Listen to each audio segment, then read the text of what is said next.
ভারতের সেই পররাষ্ট্র পর্যায় থেকেই এই খুনের সাথে প্রত্যক্ষ জড়িত থাকার সংবাদ আমরা গতকালকে পেয়েছি।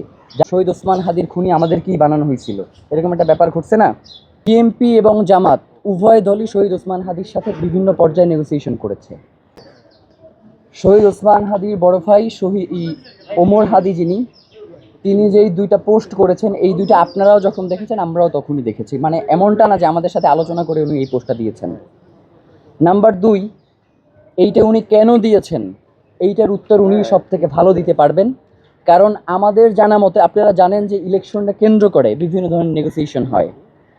আমার জানা মতে বিএনপি এবং জামাত উভয় দলই শহীদ ওসমান হাদির সাথে বিভিন্ন পর্যায়ে নেগোসিয়েশন করেছে। বিএনপির পক্ষ থেকেও ঢাকা 8 থেকে ইলেকশন না করবার ব্যাপারে, যে ঢাকা, কারণ আপনারা জানেন যে ঢাকা 8 অত্যন্ত গুরুত্বপূর্ণ একটা আসন এবং বাংলাদেশের যে রাজনৈতিক বিভিন্ন সমীক্ষা, সেখানে ঢাকা 8 অত্যন্ত গুরুত্বপূর্ণ। কারণ হচ্ছে রাজনীতির কেন্দ্রবিন্দু হচ্ছে এই ঢাকা 8, যার কারণে প্রত্যেকটা দলই চাইবে যে ঢাকা 8 তার হাতে থাকুক।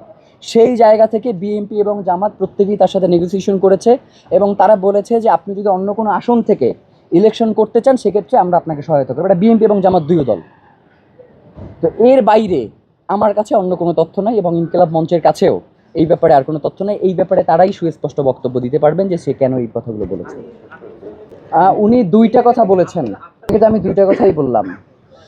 নেগোসিয়েশন একটা ব্যাপার, আমি এইটা সম্পর্কেই জানি, কিন্তু এর বাইরে আমার কাছে কোনো তথ্য নাই। আর উনি দুইটা ওখানে উল্লেখ করেছেন, একটা হচ্ছে কয়েকজন উপদেষ্টার কথা বলেছেন এবং বিএনপির কয়েকজন মন্ত্রীর কথা বলেছেন, আর সেকেন্ড পোস্টে উনি জামাতের আমিরের পিএসের কথা বলেছেন। তো যার কারণে উনি কেন এই কথাগুলো বলেছেন এইটা একান্তই ওনার বিষয়। আমাদের ইনকিলাব মঞ্চের জায়গা থেকে আমাদের যেই জায়গাগুলো নিয়ে প্রশ্ন ছিল, এইগুলো আমরা বাংলাদেশের যে তদন্ত সংস্থাগুলো রয়েছে, প্রথমে আমরা হচ্ছে ডিবিকে জানিয়েছি। ডিবি যখন এটা তদন্ত করেছে, এর পরবর্তী সময় এখন সিইডি তদন্ত করছে। আমরা সিইডির কাছে তদন্তের স্বার্থে যে সকল তথ্যগুলো সরবরাহ করা দরকার আমরা সবগুলো তথ্য সরবরাহ করেছি। এখন তারা তদন্ত করে দেখবে যে এই বিষয়গুলোর সত্যতা কতটুকু বা মিথ্যে কতটুকু। কিন্তু আমাদের কাছে এখন পর্যন্ত এগুলোর কোনো সুস্পষ্ট বার্তা অন্তত আমাদের কাছে আসে নাই। তার কাছে আসলে সেটা তিনি ক্লিয়ার করবেন। দেখেন, এইখানে কোনো নীরব ছিল না, আমরা কেউ নীরব ছিলাম না, এটা খুবই সুস্পষ্ট। কারণ হচ্ছে মানে ইনকিলাব মঞ্চের জায়গা থেকে, যেমন গতকালকেও আমরা একটা প্রোগ্রাম করেছি এবং সেই প্রোগ্রামেও বলেছি যে শহীদ ওসমান হাদির হত্যার বিচার হওয়াটা অত্যন্ত দরকার।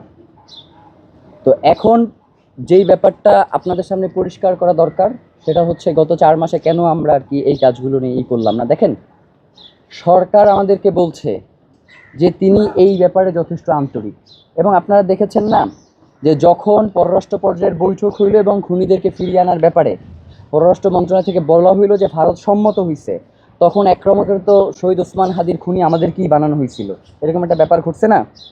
এবং আমরা কেন পোস্ট দিতে দেরি করলাম এইটা নিয়েও আমাদেরকে বিভিন্নভাবে করা হয়েছে। আপনারা জানেন যেই দিন এই ঘটনা ঘটছে ওই দিন আমরা রাজু ভাস্কর্যে শহীদ ওসমান হাদির এই ব্যাপারটা নিয়ে আমরা একটা আন্দোলনের ভেতরে ছিলাম। তো সরকারের পক্ষ থেকে আমাদেরকে সুস্পষ্টভাবে জানিয়েছে যে সরকার এই ব্যাপারে যথেষ্ট আন্তরিক এবং তারা খুনিদেরকে ফিরিয়ে আনার ব্যাপারে তারা সর্বোচ্চ চেষ্টা করছে, তারা কিছুটা সময় চায়। তো এখন আমাদের কাছে যদি সরকার এই ধরনের বার্তা পৌঁছায়, সেই ক্ষেত্রেও আমাদের আর এর বাইরে আর করণীয় কী আছে। আমরা সরকারকে এই ব্যাপারে সময় দিয়েছিলাম, কিন্তু সরকার যে পররাষ্ট্র মন্ত্রণালয়ের কথা বলছে বা পররাষ্ট্র পর্যায়ের বৈঠকের কথা বলছে, আমরা দেখছি যে ভারতের সেই পররাষ্ট্র পর্যায় থেকেই এই খুনের সাথে প্রত্যক্ষ জড়িত থাকার সংবাদ আমরা গতকালকে পেয়েছি। যার কারণে আজকে আমরা এখানে ধরেন একরকমের সরকারকেও মনে করছি যে রাষ্ট্রের কুশীলবরাও এর সাথে জড়িত থাকতে পারে। যার কারণে আজকে আমরা এখানে ধরেন একরকমের সরকারকেও মনে করছি যে রাষ্ট্রের কুশীলবরাও এর সাথে জড়িত থাকতে পারে।